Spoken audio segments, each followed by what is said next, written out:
Harold de la Vega, Power Gaming. Tarantado, isa kang bobo, inutil. Sira ulo. Bata ka pa, wala ka pang alam sa mundo. Anong Power Gaming pinagsasabi mo? Yun ang tinatawag na serious roleplay ni Lolo Bads.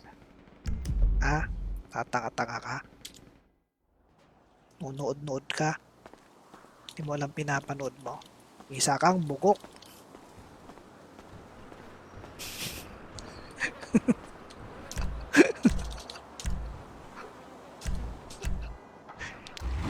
Serious RP yun kasi seryoso ako. Okay? Seryoso akong nag-RP doon.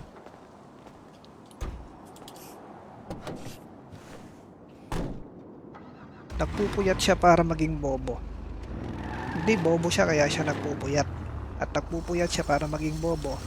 Tuloy-tuloy ang pagiging kabobo, ang pagiging bobo niya hanggang sa siya ay